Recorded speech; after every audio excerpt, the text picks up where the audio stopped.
Tell me now what happened. Why do I feel so guilty? You forgot what we were feeling. The time we spent keeps me bleeding. Where are you now? Why are you leaving? I can't find my way out. Our ship is sinking. Explain this to me. Give me a reason. Open up your memory and hold my hand once more.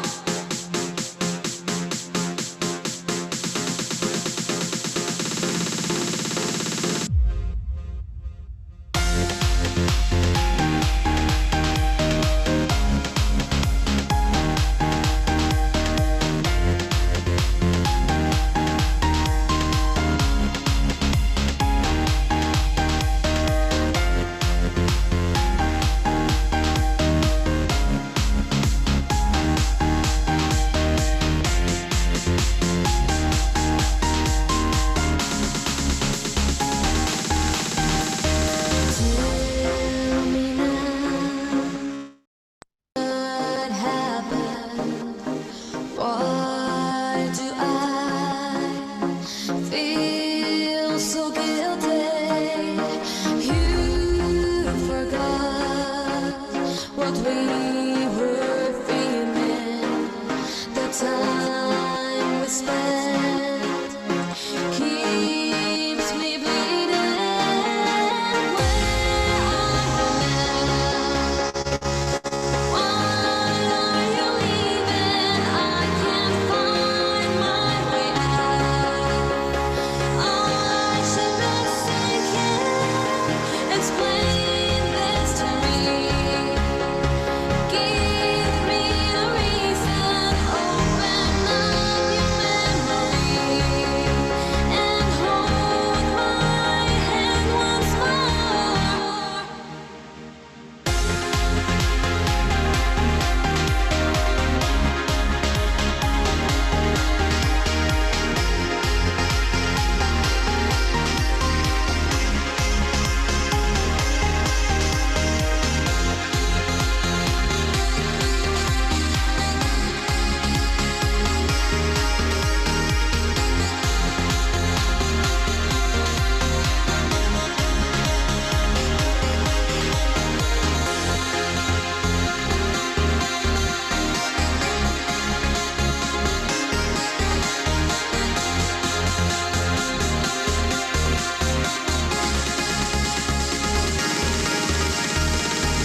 fucking jump.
Fucking jump!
gentlemen, come on!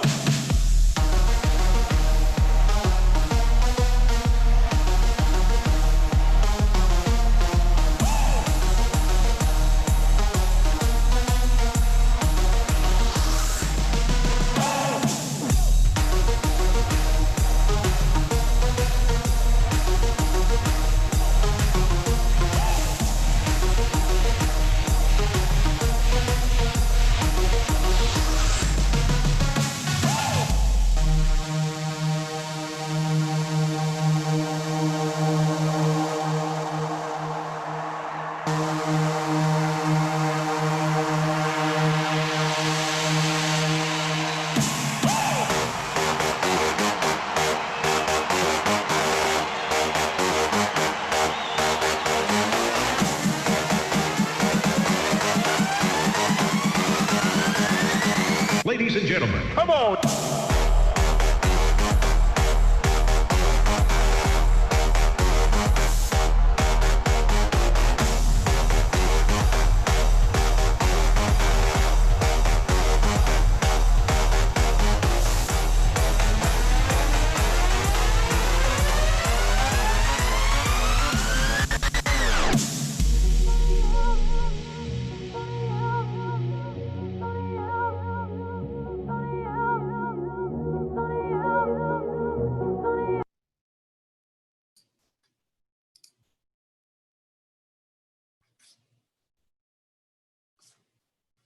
Hello, hello, hello, and good afternoon, good evening.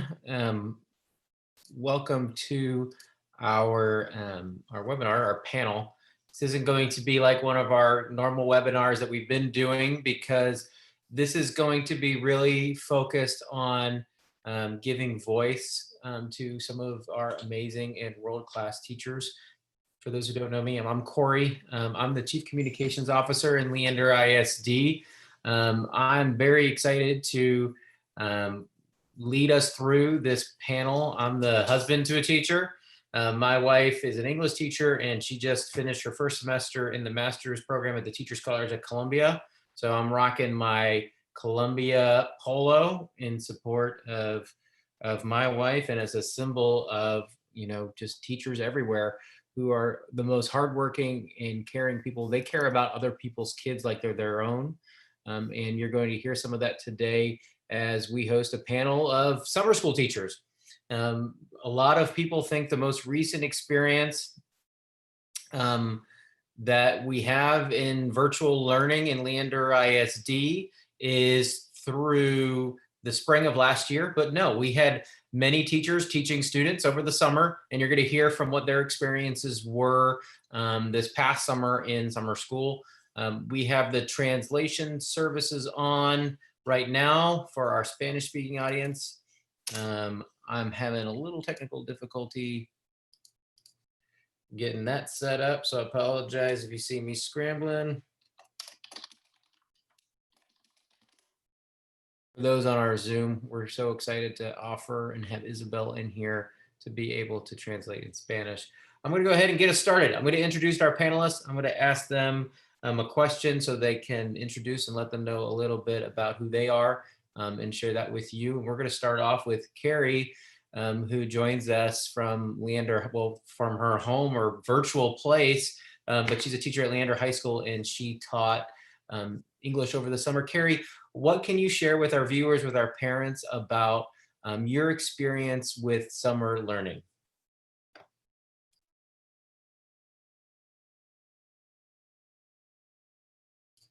Yeah, everyone's having problems. I set something, I didn't. All right, allow participants. Now try. There you go. Isabel, I think you could do too. Okay. Yeah, I had the privilege and honor of teaching first-time credit seniors English 4 this past summer. I did the second session in the second semester of English. I had 14 students, and it was awesome. I had a great time. I loved what we did. I was actually teaching, the kids were actually learning. It was awesome. We also have joining us Joanna from Cedar Park High School. And Joanna, can you tell the group what you taught during the summer and what your experience was just in summer school for virtual learning? Hi, I'm Joanna Pangilinan. I teach Algebra 1 and Algebra 2 at Cedar Park High School, and I had the privilege of teaching Algebra 2 in summer school. I had 14 students. At first, I was really nervous to do it, and after the first day, it felt very comfortable. I had the best 14 students. They were all there for original credit and for very different reasons. I first thought that they might be all advanced students since they were wanting to do Algebra 2 over the summer, and I learned that that wasn't the case, that some of them actually, Algebra 2 was the end of their math road and they wanted to finish it in summer and get it over. And many of them let me know that they had struggled in math before. So it gave me an opportunity to do a lot of differentiation with the students, and I found out that it is very easy to do virtually, and I got to know all of those 14 students just as much as I would get to know my students in the classroom. So it was a great experience.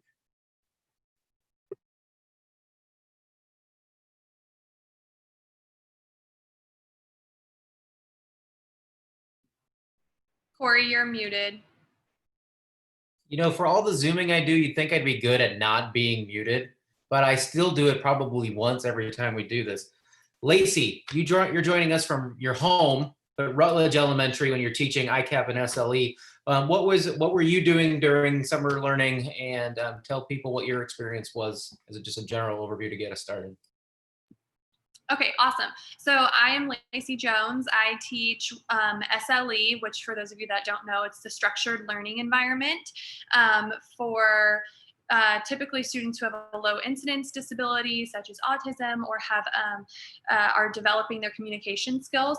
And I teach at Rutledge Elementary. Over the summer, I did the first and second session of extended school year for, I had kind of a mixed caseload, mostly SLE students, a few, I think one student from ICAP. And we were able to do group Zoom sessions where the students got to come together and really work on their social skills with each other. We worked on online norms and understanding how you participate in a group online. And then I also was able to teach one-on-one to each student on my caseload, working specifically on the goals that they have in their IEPs. And so, yeah, I did that both sessions, and it was a very rewarding experience for me and for the students. I got to watch the students learn new things right in front of me, and that was super awesome. So I loved it. Thank you for sharing, Lacey. Vincent, you're at home as well, I'm guessing, but you're at Vista Ridge and we get to be in person as a math teacher. What was your experience like teaching virtually over the summer? Hi. Well, I, like Joanna, I was very nervous at the beginning. Because we just came out of the spring semester and it was just, you know, a washy-wash. And so I was like, God, I hope this is not gonna be like that. And I was just so glad that the district actually set the expectations for the kids to be live in person, and set the expectation to require them to attend the meetings where we got the opportunity to actually teach them, collaborate, and, you know, incorporate those good teaching strategies and actually teach the kids and not just let them be at their own devices. So I absolutely, I mean, I learned very fast too. I mean, there were so many things that we had to learn on the fly, and you know, we picked up new tools, and I mean, it worked out great. I taught geometry and I had 22 kids and they were all wonderful students. I just couldn't even imagine. I was like, God, I could have these kids all the time in my classroom and it would be awesome. But they were great. They participated. They collaborated. We were able to talk about the problems. And so the model was during summer school, it was kind of like a flipped classroom almost, where we sort of assigned everything to them a week ahead, all the resources, all the lessons, all the videos and everything. And then they would get a chance to sort of pre-see those lessons. And then when they meet with us, when they meet with me, we would go over those important concepts, giving them a quick recap of what they should have learned and talk about those things. And then the rest of the time where we synchronously met, we sort of just spent our time working out problems and doing practice. And it worked out really, really well. I mean, better than I expected. So I really enjoyed it. Awesome. Thank you for sharing, Vincent. And Alicia, can you tell everybody a little bit about what your role was going into summer school and just what were the general goals and direction in setting up and organizing summer virtual learning? Sure. So we looked into this. I, as the secondary intervention coordinator, which was the role I just left in the district. I still am in the district, but I have a different role. As the secondary intervention coordinator, I coordinate all of summer school and work very closely with our secondary curriculum team to do so. And as we started heading into March and going remote, and we realized the reality of what that might mean for summer school, I'll be perfectly honest. At first, we thought this isn't really something that we're going to be able to manage. It's too much. Teachers have too much on their plates right now. And then we're going to try to put out an application to hire teachers to teach in summer school and then do that, because summer school is the entire semester in 13 days. So it's even more compacted than it is during the year. And then on top of that, we're going to make it all virtual. So at first we thought maybe this isn't an area that we want to go. And then as the semester went on and as COVID went on, we started realizing that there was the potential that we would go into the fall in a virtual way. And as a curriculum team, we saw this as an opportunity. There were teachers who were ready, willing, and able and want to participate. And it would be an opportunity for us to try some things, see what worked really well, maybe find out what didn't work really well. And we expected it to be super small. And although it was small, we had 3 geometry classes. We offered 6 courses, and we had over 85 to 90 students who went through our original credit summer school through our secondary, and came out of it with actually more than what I expected. And this group of teachers, they worked as a PLC, they worked through issues together. I was a part of some of their texting conversations sometime, where it would be Vincent texting out, hey, I just figured out how to do this on this new tool. And so then Joanna would say, oh, I did this. And Vincent has recorded some videos to show teachers how to do things. And everyone really worked together. They were able to rely on each other as a PLC. And I'm so glad that they have this opportunity to share their ups and downs through this process this summer that I think will help us hopefully in the fall, which is exactly what we were looking for. Thank you, Alicia. And again, we're going to take questions from the audience too, so please feel free to submit them in the Q&A tool, preferably versus the chat, so that way I can prioritize and be able to organize the questions. I'm going to go ahead, because I got the opportunity to virtually meet with some of our panelists earlier in this week. So I'm going to go ahead and ask some questions, because I think they have a very powerful and important story to tell. And honestly, it started with Carrie at the Board of Trustees meeting a couple weeks ago. I'm going to be honest, we were so focused on actually starting the regular school year. For some reason in my mind, summer school was an afterthought. But when I heard you speak so passionately about your experience, not only in summer school, but tying it into just your passion for being a teacher, it really kind of ignited and sparked this thought of, hey, we should have teachers come in and talk about virtual learning. Carrie, you said very passionately to the board about virtual learning in the summer. This was teaching. This was what you were more used to as a teacher personally. Can you expand on that and share that with this audience? Sure. So like Vincent was saying, March, April, and May, I did not teach. I sat looking at a blank screen, waiting for my juniors and my seniors to show up. And out of 165, I think 15 I saw during those 10 weeks. And I was super, super discouraged, and my kids were still doing work. I just didn't have that connection with them, and I miss them. I am a teacher because I love my students, and I died those 10 weeks. And when I applied to summer school, I said, I'm only wanting this if it can be different than the spring. I cannot do what I had to do in those 10 weeks. And so I was looking forward to that opportunity. And what ended up happening and why I felt compelled to speak to the board is I'm a mom of a senior and a freshman this year. And I, of course, want to be in my classroom with my students. I mean, that's why I do what I do. But because of the safety and because of COVID and the dangers there, I just wanted people to know that it was really teaching. By day 2, my cup, you know, I was doing what I meant to do, and I was making connections with my students. We were building relationships. I only had them for 15 days, but I felt like I had them all year long because not only was I teaching, but I was getting to know them. We were building relationships. We were sharing together. And I just wanted people to know, whether it be teachers who are freaking out about August 13, or whether it be parents, that this can be a great thing. And it was a wonderful thing. And I just wanted people to know it can be real. It wasn't busy work. It wasn't worksheets. We met every single day. I met one-on-one every other day with my kids. I learned about what was going on with them. They shared. Everything that I do in my classroom, I was able to do virtually through this screen. And going forward, why I loved it so much is because when we go back in person, whether that be September 8 or wherever, I'm not going to be able to squat down next to my students to confer and have those one-on-one conversations with them because of social distancing.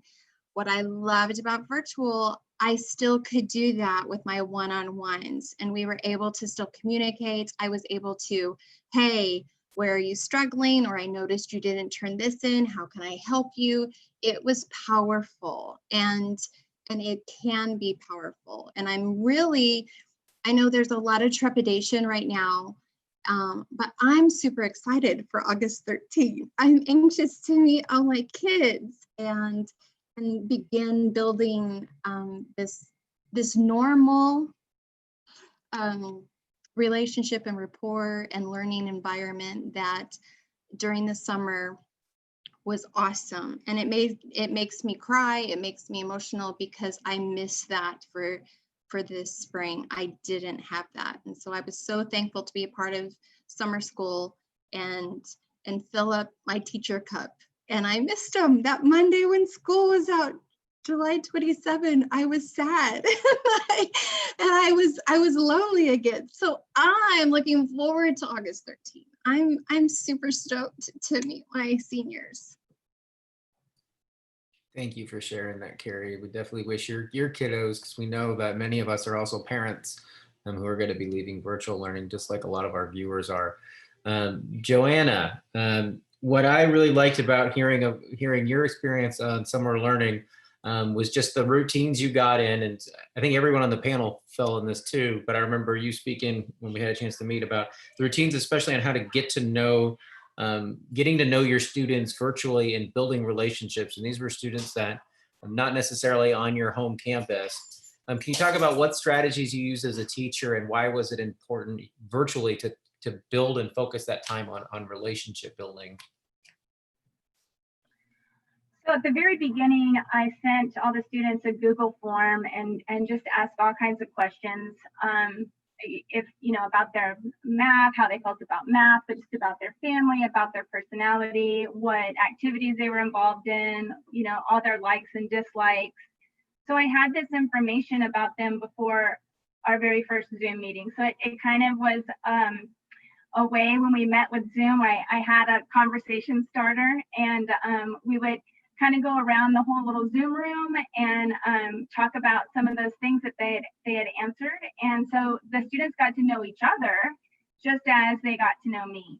And every time we met in Zoom, we'd always spend the first part of it just talking about our day and what we were doing. I felt like I knew everybody, what everybody's houses looked like, all their pets. So in a way, I would say that the students actually got to know me virtually better than the students at school got to know me, because they were in my house with me with all the animals and everything else going on. So we did that. I used Remind a lot, the text feature that we have where we can send students reminders. We use that a lot to communicate, and not just about things that were due, but just about funny things that were going on.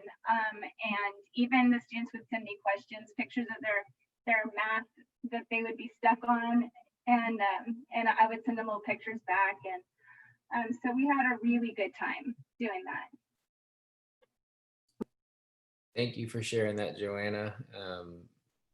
We just know that so many are feeling isolated, and mental health right now is such an important as we deal with the real stress and trauma with this, and everyone's experiencing. We're all in this together. COVID is impacting everybody, but it impacts everyone differently. So appreciate you sharing that. Lacey, I think when we talked earlier this week, my take from your experience in the summer is you might have had the biggest difference, because we had to, especially with special education and FERPA and some of the rules and regulations and trying to move virtual impacted those students and those teachers probably in a different and maybe even a more expansive way. But there were some significant changes on how we provided services in between the spring and the summer as we learned and got more clarity.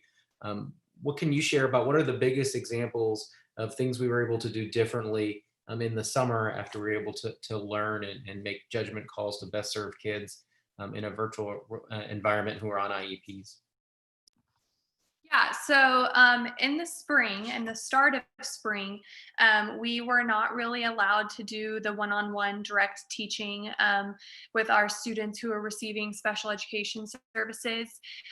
We also were not really allowed to have the kids in a group of, like in their SLE classroom with all kids who have a disability. They could go to their general education Zoom, but of course it'd be a little difficult for them to participate. So super awesome this summer, we finally got the go ahead to start having them in group sessions. So everybody from my SLE classroom, the peers that they are used to being around, we all were able to Zoom together. In the spring, they were afraid for confidentiality if they saw that this kid A had autism, kid B has Down syndrome, and the parents can see and siblings can see, and they were really worried about that confidentiality. So we did, we have a little flyer at the beginning of every session that says, we don't take pictures, we don't record, and we don't speak about other children just for safety. But the students finally got that social connection that they were looking for with a more developmentally appropriate level. And so my students, who are all developmentally on the same stage, we were working on social skills. We were able to do our daily check-ins, like, hey, how are you feeling today? How is virtual learning going for you? And we were able to have them answer with various forms of communication. They could speak, they could point to the pictures that I had provided. We could use our sign language. I was even using their communication devices. I would hold it up and say, I feel happy, and then they would click happy. And so as we proceeded throughout the 2 sessions of summer school, by the end of it, some students were able to identify how their friends were feeling. They would say, like, I can see that he feels sad today because he's crying, and things like that. So there is more of a community this time. Our students do have more of that connection. And then the one-on-one part, I'm working specifically with one student on their goals that are in the IEP. So if your goal is addition, you and I are working out how to do addition together. And I may tell the parents ahead of time, hey, I'm going to need you to print out this graphic organizer today so that your child has it when we're working together. And I'm going to have mine on a whiteboard, and I'm going to be drawing and showing how you can do addition. And so I was really able to target specific learning skills and just watch it develop right in front of me. And it was beautiful. So. Thank you for sharing that, Lacey. Vincent, I can't remember who mentioned it, but earlier on, you were kind of referenced as somebody who put together videos and were able to help with different, virtual teacher hacks, let's call it that. What were some of the things that you learned, and can you talk to why is it so important that teachers work together and collaborate and learn from each other during this time where we're still doing something that we've never done before, with all students being learning virtually? Well, like Alicia mentioned before, that during normal school year, PLC it's a vital part of our success as a team, and it is much more critical during this time because there is so much to learn, and we can't do it alone, and we rely and we have to lean on other teachers. We have to use other teachers' expertise because we don't know it all. um, we have to rely on each other, and we have to work as a PLC to first reduce the amount of work that each of us have to individually do. And we also have to keep that common piece of instruction and assessment, and the commonality in how we assess students, and what instructional strategies we use, and all of that has to really be consistent and sort of, I mean, for lack of a better word, tight. um, so PLC to me, it cannot be missing if we are going to do this virtually. We have to have a team. We have to have people who are willing to work with each other and willing to share tools and strategies and stuff like that. And that will also help reduce some of the anxiety that some of the teachers might have too, walking into this not knowing everything. Because I mean, we did summer school, we failed, we got up, we learned. And then I'm thinking about teachers who really never did this ever. I mean, we're not counting the sprint semester. We're talking about real instruction, real teaching, real lessons. Some of the teachers have not done it, and I could feel that how anxious they're going to be, having to prepare all of these tools, having to learn all of these tools, having to prepare lessons. So I mean, if a teacher says I can work alone during this pandemic, I'm telling you, they're lying to themselves, or they're lying to other people. They have to work as a team. They have to rely on each other. And as much as I know, I don't know everything. I mean, I got a lot of good ideas from other teachers too, and I just kind of go with it with an open mind, ready to learn and ready to adapt. And that's what we had to do. So Vincent, what does that look like? We're not in the same building, at least. I mean, it's going to be optional for teachers if they want to go in and work from their classroom. They're going to have that option. Some might be working at home. What do you think that PLC looks like, especially when you kind of expand the scope from beyond just summer school, but being a whole department, especially at a high school? Right. So we've already started this conversation with some of my team members, because some of them want to meet in person. They want to feel that personal connection with social distancing and everything. And then some of them, of course, are not going to want to be there if they don't have to be there. Right. So I mean, we in summer school, we as a team, we did everything we could. We used text. We did Facebook messaging if we had to. We text a lot, and if we had like an immediate thing that we needed help with, we Zoom for like 10 minutes right then and then. We'd like, hey, get on Zoom. I have a channel open. I'll send the invite. We get it taken care of. So, and email. I mean, we send email to each other. We used any resource, anything that we have, in order to keep in touch and stay in touch and help each other out. And I mean, Leander provides us with a lot of tools and opportunities for us to do that. And so if we don't do that, we're really not using the resources. would you say it's fair to say that just like if you in a meeting, if you're meeting in person with a team, and anytime you're working with a team, you still have to set those norms, those this is how we're going to operate, and that extends to virtual. There's more of a tech component to it maybe than if you can just be in person, but really collaboration has had to be digital even before it was exclusively digital in a lot of ways. I absolutely agree. I mean, we do. I mean, we are respectful people. We value each other's opinions, and we respond positively to ideas. And even if it turned out to be something that we're not comfortable with using, or we're not doing it, we still keep an open mind to sort of look into it and see if it's I mean, like, I walked into this summer school not knowing what Padlet was, right? And then teachers just talked to me about it, and I was like, hey, you could use this. It provides great, collaboration with live instruction. So I'm like, okay, well, let me look into it. And I just grew. I mean, I loved it. I used it consistently during summer school. And so you just kind of have to keep an open mind to the things that are available out there, to the resources that the district offer, and adapt and grow. And then, I mean, I'm glad I did, because I learned something, and so I would encourage all the teachers to do that as well.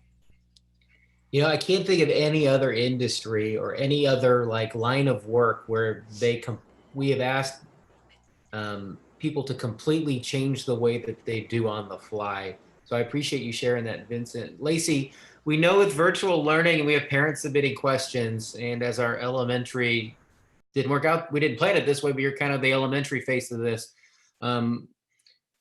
Like a lot of us are parents. We know that virtual learning is going to be parents working in many cases, and also students learning and working at home. What can you say about expectations? What from a teacher's lens, what are you trying to do? What are other teachers trying to do to set expectations for working parents and to support people who are working in 8 to 5 and their kids are at home learning? So that's definitely a very valid concern. I'll start with our, I guess, older grades, 3rd through 5th grade in the district. They have a very tight ratio with technology in their classrooms anyways. 4th and 5th grade, they're at a 1-to-1 ratio. So we're using technology almost all day anyways. There's some teachers who have tons of online assignments, or the kids are used to using like iStation and Google Classroom and all of that stuff. So the beauty in the older grades is they do kind of have that familiarity with a lot of stuff that we're already going to be using. And then for the younger grade levels, I know that there is going to be a big push for teachers teaching. It's not just in the high school that you're going to get a one-on-one connection with your teacher this year. And so there is going to be a lot of facilitated teaching where you may not need to be sitting next to your child for 35 minutes, because the teacher is going to be interacting with them, and their friends and their students are going to be interacting with them. And so there is going to be some time, at least that's how I did it over summer school. And I did see a few questions about how are you going to keep the attention span of younger children? And I do feel like my students who are in elementary school and do have disabilities, they remained focused for 20 to 30-minute lessons, group lessons and one-on-one lessons. Some even didn't have parents present. The parent was in the next room and could just hear if I was like, hey, mom, I need you to come help him with something. And so I do feel like with this new model that's being pushed out, not the spring version, but the real version where we're teaching, kids will be engaged. And just like in the classroom, we as teachers have to get a feel for how successful our lesson is with the students. So the first day or week may be a little rocky as we're getting the groove for what our students react with best. I thought my students would love watching Go Noodle as a reinforcer in between activities, and they didn't. So I had to switch it up. But we are teachers, we adapt to everything and anything. And so it's just going to be feeling out your students and getting comfortable with them and what keeps them engaged best and learning best. Thank you for sharing that. It's interesting you shared that Go Noodle. One of my favorite things in going to elementary schools is walking into a classroom when they're doing a Go Noodle and jumping into it. My 4-year-old couldn't care less about the Go Noodle when I put it on the TV for the first time here. Um, Joanna, we're getting a question about, we know particularly monitoring and managing engagement and positive engagement of students when they're virtual isn't the same as in a classroom where you can look and hear and see everything. Did you try anything, particularly in Zoom, where you had maybe breakouts where students were able to get into small rooms? If so, how did you monitor engagement? And overall, how did you monitor engagement virtually in the summer when it came to virtual classrooms? I didn't use the breakout room in summer school because we met in small groups anyway. We were just like 7 students at a time. I only had 14 students, so we would break it up into those 2 smaller groups. But if you keep the synchronous lessons engaging, where everybody has a role in doing something, and you can, where they can also help each other. The Padlet that Vincent mentioned, we had Padlets where there would be a different problem on each little piece in the Padlet, and students would come to Zoom and they would claim a problem and work on it, and they would get to explain. I would have students post comments or ask a question. I would ask a question in Google Classroom and they could answer that for each in class, like as an exit ticket and monitor engagement. But we would all just go, since the group was small, we could go around and everybody contribute and help each other out. And so that's how we kind of kept everybody engaged with Algebra 2. Corey, I used breakout rooms. Can I speak to breakout rooms? So even though I only had 14 students, I would use the breakout rooms to foster, because there's always, whether we're virtually or in person, there's always some of our friends who will not talk, raise their hand, will not, and as an English teacher, that's always a challenge anyway. So in my classroom, I'm always they sit together in small groups. So I used the breakout rooms and it was really, I loved it. And so did the students. On their feedback to me, they wanted to do it more often. And even though there's only 14, so obviously if my rosters are larger this fall, I'm going to obviously use those breakout rooms a lot more. But what was great is I can pop in. I would just pop in to make sure that the conversations were on track, ask them questions, get the feedback, and then we would bring, somebody had the role of, okay, somebody be timekeeper, somebody, take some notes down, who's going to share when we go back to the whole. And my seniors loved the breakout rooms. And like I said, they wanted to do it more. And so I was just mindful and I would just pop in at any time so I could see and facilitate if I needed to. But they did great with the breakout rooms. Thank you for sharing that. There's a question about tutoring hours and having those extra opportunities for one-on-one time. Vincent, going into the school year, what do you anticipate that looking like for teachers? What are you hearing at Vista Ridge and what those one-on-one and those tutoring and those office hour type opportunities would look like virtually?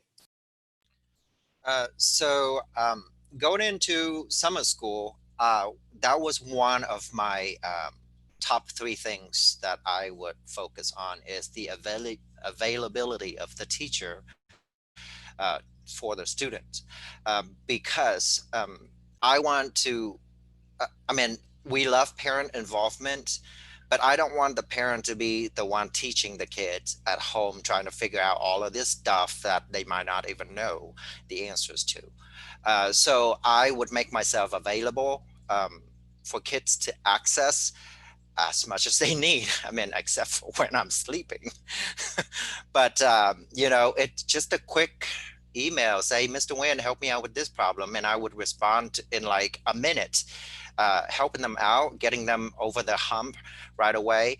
At our campus, we don't have necessarily, because we haven't started meeting yet, so we don't really have a confirmed method of how we're going to do tutorials.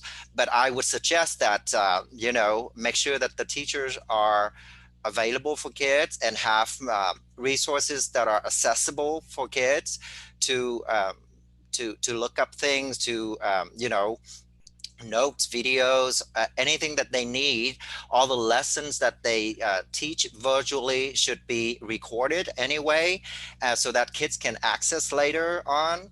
And I would also recommend that, because our proposed schedule is the live instruction, synchronous, and then the part where they do independent practice. So that's the part where it's kind of flexible for the students, because in summer school, I always meet with the kids. And then after our lesson, our meetings, I would say, okay, kids, I'm gonna stay on for another 30 minutes. If anybody wants to stay on with me and just work through the practice, or we talk about whatever, you're more than welcome to do that. And then some days the lessons are harder, then kids would stay. Some days the lessons are easy. They're like, oh, I can just get off and do this on my own and I'm fine. So that gives them the flexibility to say, oh, I'm going to go do my independent practice. If I run into a question, I'll shoot you an email. And then there are some kids who would choose to stay with me and work out the practice. And I think flexibility, availability are very critical to make sure that the students are successful and not running into a problem and then just get stuck and then they give up.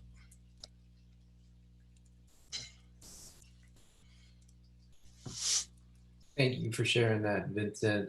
We're getting some questions. I'm going to kind of try to rope them in together into a common theme. And I don't know who to pick on to answer one, because I think all of y'all could answer this one really well. Maybe we do that. Maybe everyone gets a crack at answering this and adding, and I'll start with Carrie because she's the first teacher on my screen. Obviously, with, all teachers, I think, come back tomorrow on contract students again. Not that y'all haven't all been working, the teachers here in summer school and all of the teachers at home have been working, just like you can't keep teachers away, particularly elementary school teachers, away from getting in their classroom early to get everything set up. We know that official work starts tomorrow, but many have been working for weeks and months. But for students and for parents, they're worried about what's that first day look like, what's that onboarding, the starting of the school year look like, particularly virtual. What are some of the things that teachers are doing or planning to do, or what are you individually planning to do to get students ready, let them know how and where they need to be on that August 13th? Sure. I know at our campus, I believe schedules will be available for the students on Monday, but what teachers are doing is all the students for all subjects, and I'm speaking of LHS, and I'm sure the other high schools and schools are doing this as well, but parents and students will receive an email from me, and it will have the classroom code that and my remind code, because those are the two ways that I communicate, and it will obviously have my email. And so they'll receive an email just basically explaining what they need. Included will be the syllabus, will be an overview, possibly a calendar. I haven't decided that one yet. But I'm going to send that out to the kids so that they're already in the classroom. And this is how we did it in summer school as well. And it worked out really well. It was, the kids got into the classroom and then they found the Zoom link, the Google Meet link to actually participate in the class. So that is one way that we're going to do that. And then as far as first day, I think everybody understands that this whole virtual experience is going to take everybody time. And building relationships is the most important thing. So at least in my class, that very first day, we're just getting to know each other. We're going to make some introductions and take things really slow. But this is what we do as teachers at the beginning of the year anyway. We build those relationships. We get to know our students. We establish our norms. And And that's the other thing, and I know this isn't answering your question, but I mean, we're going to do what we always do. And teachers know how to do this. It's just making it now, okay, so how do I twist this to make it digital, to make it virtual? I'm still going to do my icebreakers. I'm still going to do my getting to know you activities that build that rapport and relationship with our kiddos. We're just going to do it a little differently, but it's still going to be the same. So from LHS, parents and students both will receive emails, and then they'll join 8 different classrooms and then show up at the designated time for their first, second, third period. That's what we're doing at LHS. Lacey, I'm going to pick on you because you're elementary. You're at Rutledge. This is a huge elementary school. Y'all are bursting at the seams. Do you know what you're planning to do at the elementary school to get kids in general, and then also in your classrooms ready to go and knowing where they're going on August 13th? Yeah, so we are still gathering students who have said they want to do virtual and want to do in person. And we, Rutledge specifically, have been told that we will receive our class list on August 11th, 10th or 11th. And then from there, we will be contacting families. We do already have templates out for our teachers, or templates in the process with our development team for like little virtual postcards and just things to be proactive for our staff so that they already have the tools they need to make it as easy as possible for them to connect with families. So we do have some guidelines that they need to have their Zoom link in there.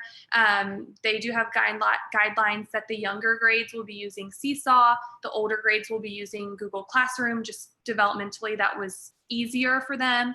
And so we are trying to eliminate, I did see an anonymous commenter in here saying there was tons of different like platforms and links and crazy stuff. We're doing our best to minimize the outpour, I guess. We want parents and children to be successful independently. And so we're trying to make it as easy as possible. So parents and families can expect to get some kind of correspondence from their teachers. We are doing virtual meet the teacher night, either virtual or like a little drive-by parade. So we're trying to make it as personable as possible for our students to get excited. And then as far as my classroom for special education, I typically have the same students every year. So I will contact them using my Seesaw code, and I typically make one spreadsheet. I email it to the parents, and then I also put it on every lesson plan every week, and it houses all of the links. So our group Zoom link, your independent Zoom link, and any passwords and stuff that they would need to get access to their students' accounts. So all in all, we're trying to make it concise, and we're trying to deliver it directly to families as soon as we get the go ahead. Thank you for sharing that, Lacey. I think that is one of our big takeaways from the spring as a district was the consolidation of tools and resources. Parents are going to start seeing, Remind has been this incredibly popular communication tool for teachers. We're actually rolling all of the district and school-wide communication will be done through Remind. Hopefully we're going to be having that ready next week. So that'll be one spot where you're not only getting your teacher communication, but your school communication and your district communication. So we hope that that really helps alleviate that. We know that there's been so many things and updates along the way. The only consistency that really has been is that, teachers are working, schools go to start, and kids are going to be learning in the summer and learning when we go into next year. I'm going to talk about or ask questions about in-person learning, especially with our secondary teachers, because we added some more guidance and clearance in what we're doing. But before I do that, Lacey, as a parent of a 4-year-old, I think I could echo this with so many of our parents of younger kiddos. I think all parents are worried about this, but particularly with younger kiddos, and that's screen time. What are some strategies you can do in your classroom and you're hearing your elementary teaching peers doing to balance that screen time demand that virtual learning can have to still provide instruction, and what does that look like? So great question. And I actually tried to start doing this in the summer because I'm an adult and I don't even like looking at a screen all day long. And so I think the schedule that they have, the proposed schedule that they have for us, will really lend itself to that naturally. There's a 30-minute chunk of time for synchronous learning when we're all online together. And then for that same content area, there's a chunk of time for asynchronous learning. And so I really think that time away from whole group will be dedicated to hands-on activities or ways that you can show your knowledge. So for my students, specifically with goals in regards to math, it was, hey, we're learning to count together on Zoom. And after this, your mom has a worksheet printed out that has pictures of spoons and forks and fruit. And you're going to walk around the house and find those and count them up and take a picture of what you find or something like that. Even with science and with reading, you can go outside and do things with science, observational tools, and then also reading, you can get a book, we don't have to use the computer. But like I said, the schedule that we have proposed for us really lends itself to that. I'm online, now I'm taking a break. Now I'm online, now I'm taking a break. And it's not taking a break from learning, it's just learning in a different way like we do in the classroom. And one great example I had of that this summer, and kind of Vincent talked about it too, where he taught and then he said, I'm going to stay on, but it's your time to do your independent practice. That's what we do in a classroom. I do a read aloud and then they go to their desks and they work on what we learned about and I monitor. And so we can teach to each other, or we can teach the students on Zoom and then just say, hey, now it's your time to complete your activity. I'm going to be here if you need my help. You can ask or unmute yourself and we can talk about it. But the kids are already used to that back and forth. I'm with a teacher, now I'm in charge of myself kind of thing. And so I hope that kind of answered. No, thank you, Lacey. There's a couple things I want everyone to make sure they take away from, I think, this conversation, especially because I think it's really important in moving forward. First off, I don't not like Alicia. We made an agreement that Alicia was going to be here to help answer some broad overview questions, but we really wanted to hear from teachers as much as we can. So please don't, the people who are probably, like, why are we hearing from Alicia? This was by design. I like Alicia. She's a very smart person and could have answered all of these questions. Two, school is built in person because we believe that that component is the best way for most kids to learn is in person. So I hope people are taking it away that although we're talking about virtual learning, and we believe it's going to be good and it's going to be quality and it's going to be what has to be and what's best right now, because there's a global pandemic. That is not anyone saying that in-person learning isn't the best way for most kids to learn, and not to say that we're not excited and looking forward to the day when we can do that safely. I know that teachers are very passionate about building relationships and being in schools and classrooms, like Carrie and all of our panelists showed earlier. And the third thing I'd want to take away before I kind of go wrap this up, because I'm gonna ask them questions or panel questions about what in-person learning, especially our secondary. It's going to be different than the spring. We feel it's going to be a higher quality in the spring than in the spring when we talk about it. That is not an indictment of the efforts that our teachers put in the spring. The heroic effort to, on the fly in days, be able to respond in a global catastrophe, dealing with their own personal lives and the trauma that was happening, to be providing to provide virtual learning in the way we were able to do. We have teachers who are very proud and are very hurt by some of the comments we're seeing on social media because they put their hearts and then they put their hearts and souls and efforts into spring learning. So we are very proud and very grateful of the response of our teachers in focusing on relationships first. When we talk about the fall, it's probably not going to be perfect in every classroom on August 13th. But if we continue to focus on relationships, like I hope you heard our teachers talk about, and getting better every day and collaborating, we know that that's going to be the best thing that we can do for kids in this uncertain time.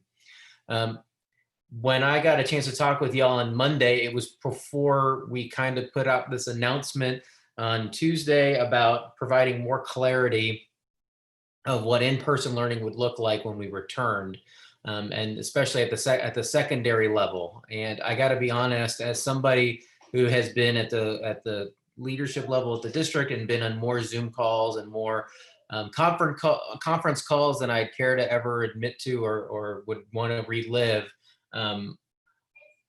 One of our biggest shifts, I think, in terms of how we approached learning was this move in high school where we are asking all secondary, middle, and high school teachers to teach both virtually and in person at the same time.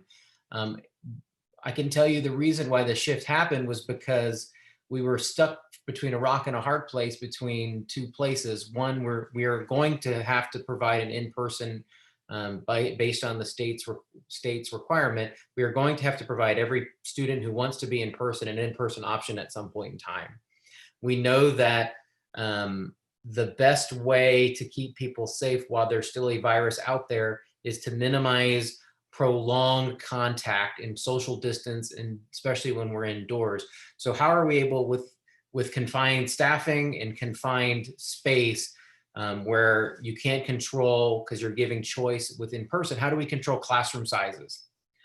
Because we can't magically double our teaching staff and double our space to be able to provide those distances.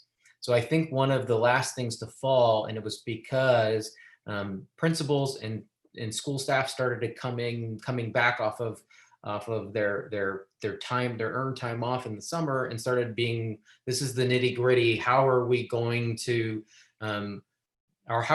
staff where we're not overstaffing a virtual classroom where a teacher virtually is expected to teach 45 kids, so we can reduce class sizes, and how can we do that balance? So I know with all of that prologue, Carrie, I know this is completely different than what we talked about on Monday and what you had to deal with during the summer. What do you think it's going to be like for teachers now that it's going to be a split classroom with virtual and in person at the same time? I have no idea. And that is, I don't know. And I have so much angst, and I have so much, it makes me want to cry. Because what I foresee, and Corey, I don't know this to be true, because again, we don't go back on official contract until tomorrow, but I've been working all summer before summer school and all this week. And I mean, so many of teachers have been doing videos to get ready, and we've been working more this summer than ever. But I don't know the answer because that really hasn't been given.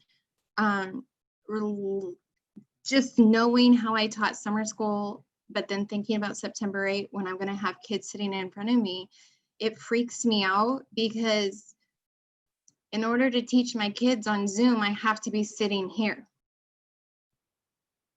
And if I'm sitting here, but I have 10 kids here,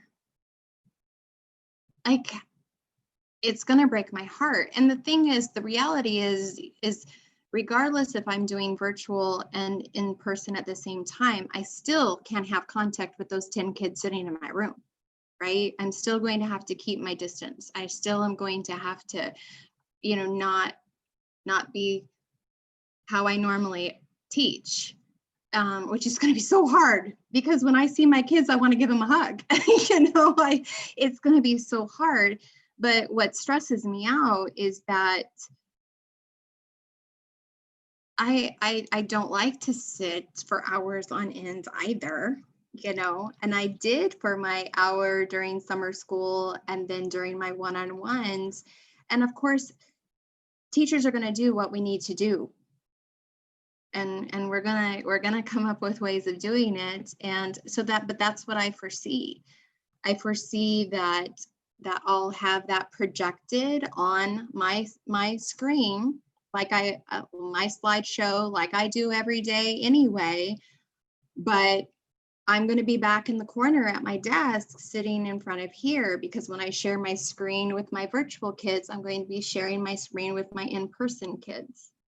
and not very many teachers, because we are good teachers and we engage and we're with our students. We don't sit. We just don't sit. And this is going to be one of the biggest struggles for teachers. The no contact. I can't go around and monitor my students. I have to sit. But that's just the reality of COVID. That's the reality of social distancing. That's the reality of needing to do virtual and in-person at the same time. I don't see any other way of how it's going to be done, because we're not going to have a camera pointed at the front of the room that's going to be streaming to Google Meets or Zoom. It's through our devices. So it's not, and I'm a high school teacher, and maybe I shouldn't say it, but it's gonna suck. I mean, that's just this whole thing.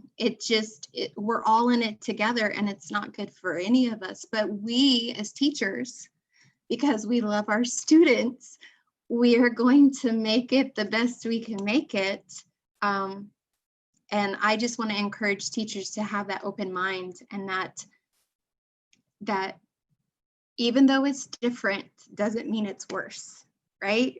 Even though it's not going to look the exact same, we can still be amazing and do amazing things. And I know the teachers that I work with, I know that that's going to happen. It's just going to look really, really, really weird. And it's going to be really, really hard to not, yeah, it's just going to be hard. I appreciate you answering that because we didn't talk about it beforehand, and I knew it was something I felt like we were going to have to address. So I appreciate your honesty, Carrie. Tomorrow, like, that's the real first day. I appreciate you all for joining us and sharing for the last hour. I appreciate all of our viewers watching at home. We're recording this, so it'll be on, and it's on YouTube now, and it'll be on YouTube after. If you saw something you like and you want to share, again, just teachers are the heartbeat of being able to provide a public education. So if you know a teacher, give them a virtual air hug, because this is going to be hard, but they care about kids, and that's why it's going to be great. We appreciate you all for tuning in. Have a great rest of your evening.